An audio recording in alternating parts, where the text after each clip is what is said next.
तसव्वुर कीजिए 70 साल ईस्वी का कदीम रोम, एक शहर जो ताकत, शोर, खुशबू, धुएं और जिंदगी के बेकाबू धड़कनों से भरा हुआ है। बाजारों में सौदागरों की आवाजें गूंजती हैं, मरमरा सड़कों पर सिपाहियों के जर्रा बख्तर टकराने की खनक सुनाई देती है। माबदों में जलती बखूल आग के शोहले फजा में फैल रहे हैं। और फिर आप फोरम के एक मोड़ पर मुड़ते हैं और आपका खून जमता हुआ महसूस होता है, क्योंकि आप देखते हैं शहंशाह नीरो खुद हुजूम के बीच से शान से गुजरता हुआ अपने हाथ में एक निहायत खूबसूरत जवान औरत का हाथ थामे हुए। वो रेशमी लिबास में लिपटी है, कीमती जेवरात से जगमगा रही है और एक मलका जैसी शान अपने वजूद में लिए हुए है। लेकिन वो लोग जो इस मंजर को हैरान आंखों से देख रहे हैं, वो सब एक खौफनाक सच जानते हैं। वो सच जो धीरे से पंखों के पीछे टोगाओं की तहों में सरगोशियों की सूरत फैलता है। नीरो के साथ चलने वाली ये औरत असल में एक लड़का था, और नीरू ने इसके साथ जो कुछ किया वो कदीम तारीख के सबसे तारीख, सबसे जालिमाना, सबसे जहनी व जिस्मानी बर्बादी के वाक़यात में गुना जाता है।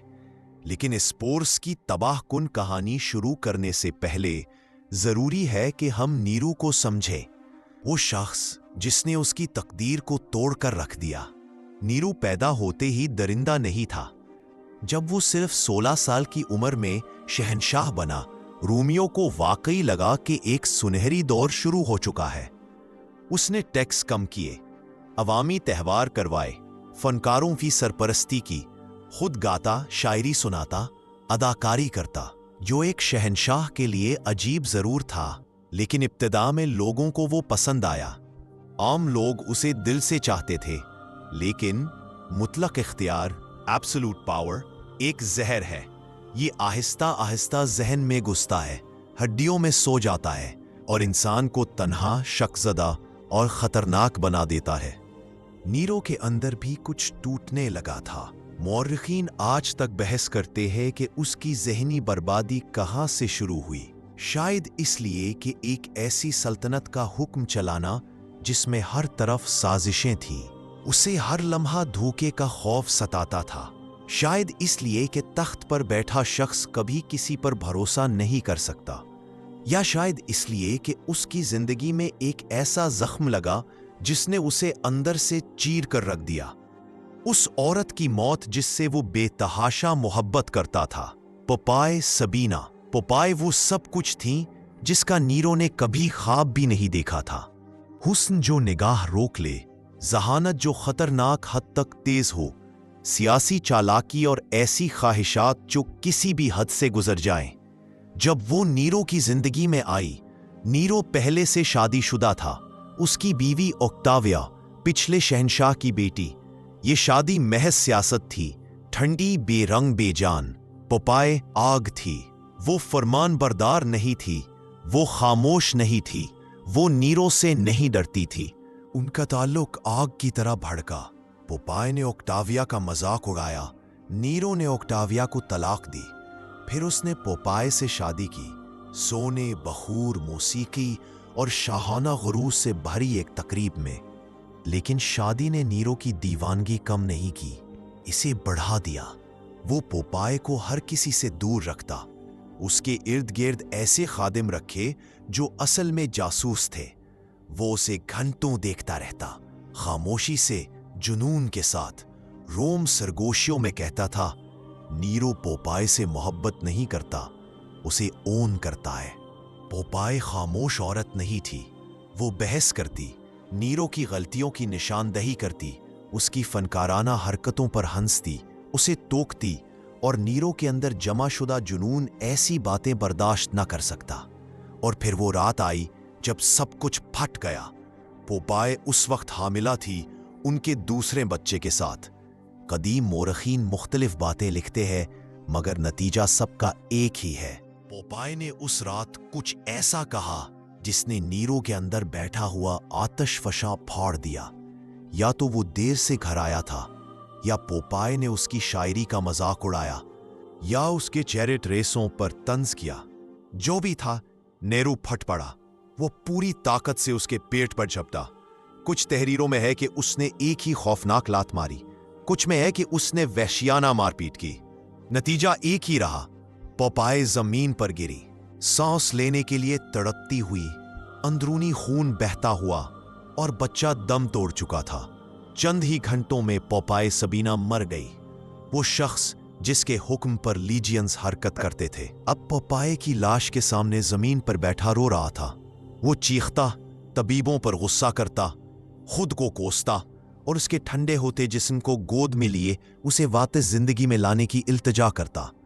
लेकिन मौत वापस नहीं आती। पोपाय मर गई और नेहरू की अक्ल भी उसके साथ दफन हो गई। उसने पोपाय को रोमी रस्म के मुताबिक जलाने से इनकार कर दिया। उसने कहा, वो मलिका है, उसे मिस्र की रानियों की तरह हनूत करो, और ऐसा ही किया गया। वो उसकी लाश से बात करता था, बिस्तर पर उसके लिए जगह खाली रखता, दावतों में खाना उसकी जगह पर रखवाया जाता, दरबारियों को उसके बारे में हाले हाजिर के सीगे में बात करना पड़ता, वरना जलावतनी बल्कि मौत भी मिल सकती थी। पूरा रोम खौफ और हैरत से अपने पागल शहंशाह को देखता रहा। सल्तनत लर्जने लगी, और उसी टूटते हुए खतरनाक गैर मुस्तहकम माहौल में एक नौजवान लड़का दाखिल हुआ, स्पोर्स, जिसे मालूम नहीं था कि जल्द ही नेहरू का गम, उसकी दीवानगी, उसकी बर्बादी उसे एक जिंदा मुजस्मा बना देगी मरी हुई पोपाय का। पोपाय सबीना मर चुकी थी। रोम सोग मना रहा था, या कम से कम सोग का ड्रामा कर रहा था। लेकिन नेहरू ने इंसानों जैसा गम नहीं मनाया। उसका गम जहर बन गया, फिर वो जहर जुनून बन गया, फिर वो जुनून ऑब्सेशन में बदल गया। वो खुद को महल के अंदर कैद कर लेता, उसकी हनूत शुदा लाश के पास बैठकर सरगोशियां करता, उसे वापस आने के लिए दुआएं मांगवाता, उसके लिए मंदिर, कुर्बान गाहें, मुजस्मे तामीर करता, सब बेफायदा, क्योंकि मरे हुए वापस नहीं आते। और फिर रोम ने उसे कुछ ऐसा दिखा दिया कि जिसने उसके होश व हवास का आखिरी धागा भी तोड़ डाला। स्पोर्स उस वक्त 14 या 15 साल का एक नौजवान था, पैदाइश से गुलाम, बाद में आजाद किया गया, लेकिन अब भी शाही महल के इंतजामात से बंधा हुआ। वो तालीम याफ्ता था, इताअत गुजार, नरम खदोखाल वाला, बज़ाहिर कुछ खास नहीं। लेकिन फिर एक चीज ने सब बदल दिया। वो हैरत अंगेज हद तक पोपाय से मुशाबे था, इतना मुशाबे कि देखने वाले लरस जाते। वही बादामी आंखें, वही नरम जबड़ा, वही नजाकत, वही चलने का ढंग, वही चेहरे का हल्का सा झुकाव। जब नीरो ने पोपाय की मौत के बाद पहली बार स्पोर्स को देखा, वो ठटक गया। गवाहों का कहना था कि नीरो का चेहरा ऐसे सफेद पड़ गया जैसे उसने कोई भूत देख लिया हो। नीरो के अंदर जो गम और गुनाह घुलकर जुनून बन चुका था, उसके सामने स्पोर्स किसी नौजवान गुलाम की सूरत में नहीं आया, बल्कि एक मौका, सब कुछ वापस लाने का, हकीकत को बदल डालने का, अपनी ही बनाई हुई बर्बादी को मिटाने का। उसी लम्हे स्पोर्स की किस्मत पर आखिरी मोहर लग गई। नीरो ने शाही तबीबों को बुलाया और एक ऐसा हुक्म दिया कि जो सबके पैरों तले जमीन खींच ली। स्पोर्स को पोपाय में बदल दो, आर्जी नहीं, मुकम्मल, हमेशा के लिए।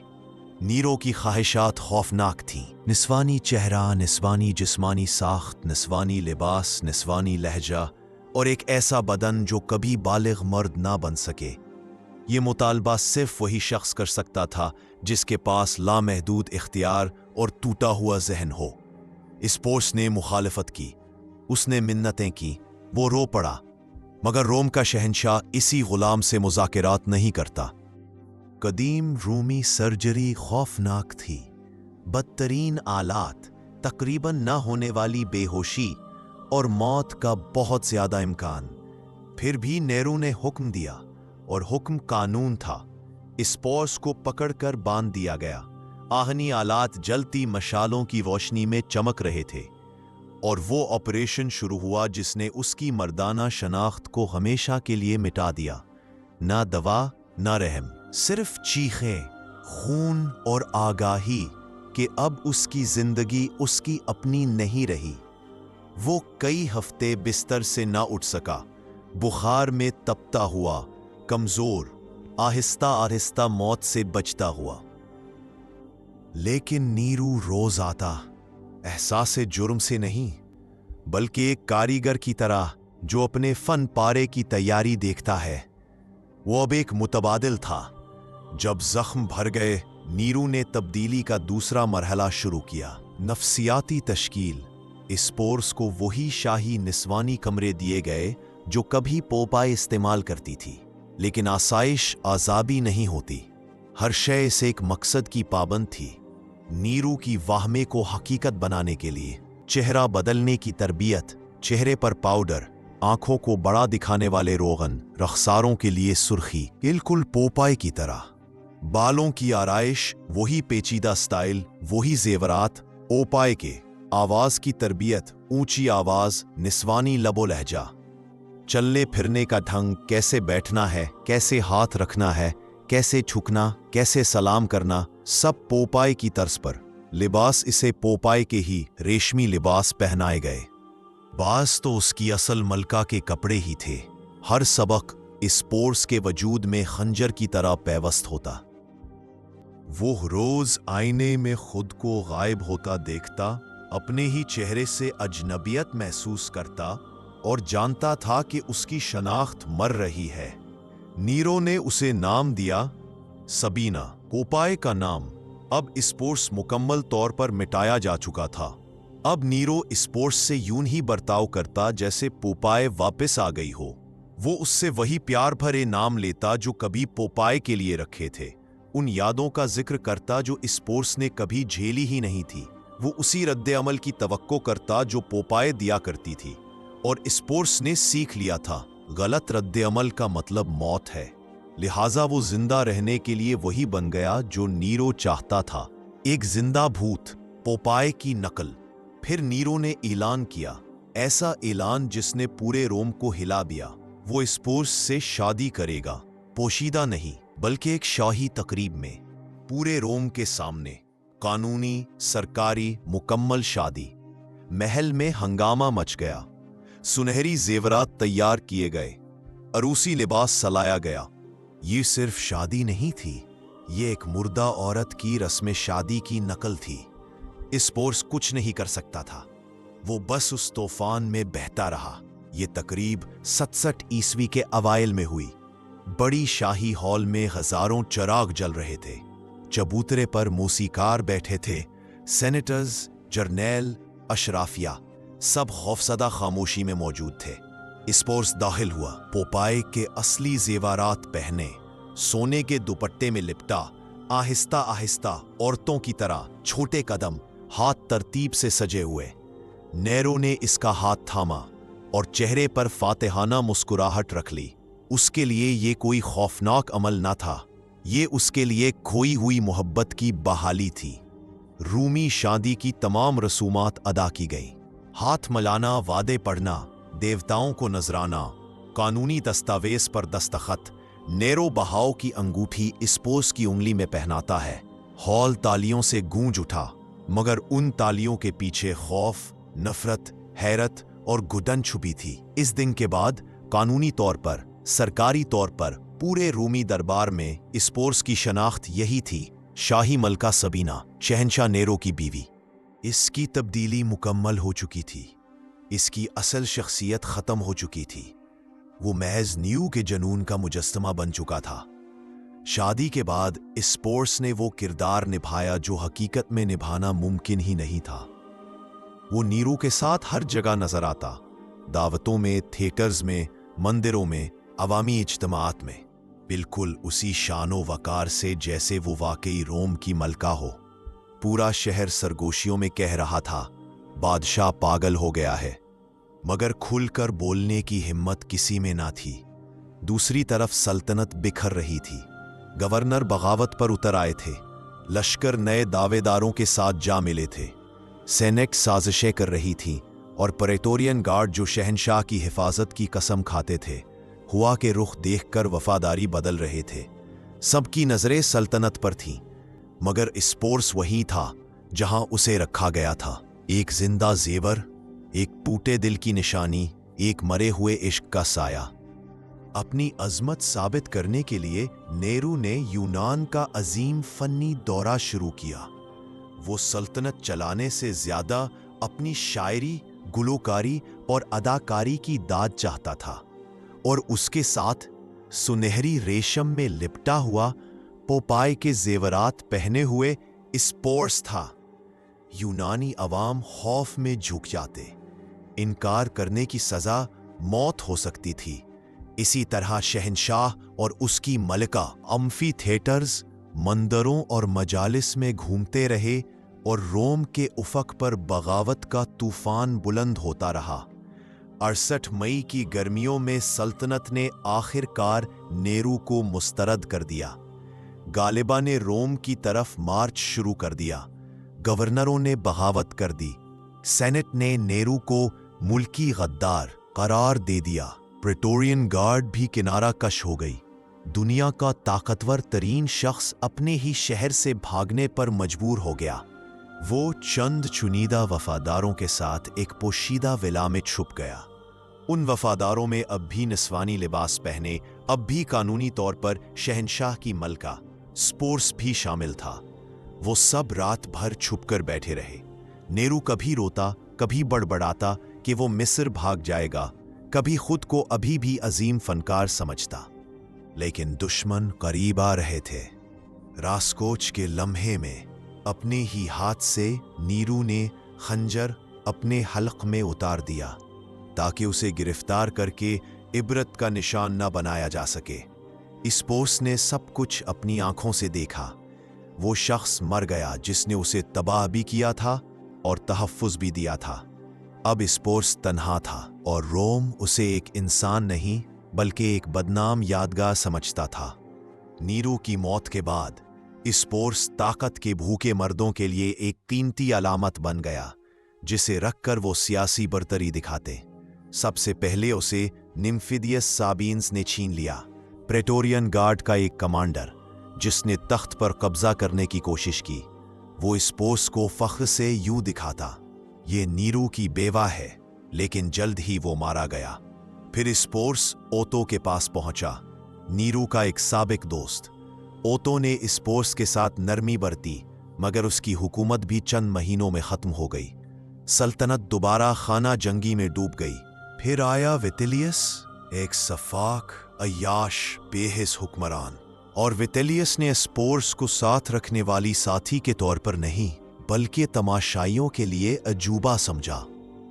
विटिलियस ने हुक्म दिया कि स्पोर्स को आम लोगों के सामने ग्लैडिएटर अरीना में पेश किया जाए। वो चाहता था कि एक खौफनाक अफसानवी मंजर सबके सामने जिंदा किया जाए। प्रोसाइरफीना का अगवा, जिसमें एक मासूम लड़की को जेरे जमीन देवता कब्जा में ले लेता है, और इस लड़की का किरदार स्पोर्स को अदा करना था। 10,000 के मजमे में हजारों चीखते, हंसते, तज़हीक करते लोगों के सामने एक जिंदा इंसानी रूह की मुकम्मल तौहीन। ये स्पोर्स की जिंदगी की आखिरी हद थी, लेकिन अब फैसला करना उसके हाथ में था। इस तमाशे में अपने जिस्म और रूह को पामाल होते देखने के बजाय स्पोर्स ने आखिरी इख्तियार इस्तेमाल किया। जो उसके पास बचा था, उसने खुदकुशी कर ली। इम्कान है कि जहर पीकर खामोशी से, बगैर गवाहों के, एक छोटे कमरे में जहां उसे बंद रखा गया था। वो अभी 20 साल का भी नहीं था। उसकी मौत पर ना कोई सोग मनाया गया, ना कोई मातम। रोम ने पलट कर नहीं देखा। विटिलियस ने उस वाक़े का जिक्र भी मुश्किल से किया। तारीख बादशाहों को फतूहात से याद रखती है, जर्नेलों को जंगों से, अशराफिया को अपने महल्लात से, लेकिन स्पोर्स एक ऐसा नौजवान जिसे किसी और के शौक, गम और जुनून ने तोड़ डाला, रोम की तारीख का सबसे अलमनाक किरदार है। इसकी जिंदगी ये साबित करती है कि सिफरेतों इंसान की शनाख्त मिट जाती है। गम अगर दीवानगी बन जाए तो जुल्म पैदा होता है। ताकतवर के ख्वाब کمزور کے لیے قید بن جاتے ہیں، اور سب سے بڑھ کر اس پورس کا آخری فیصلہ اس کی خاموش چیخ ہے کہ کسی انسان کو اس کے جسم، اس کی روح، اس کی شناخت سے محروم کرنا سب سے بڑا ظلم ہے۔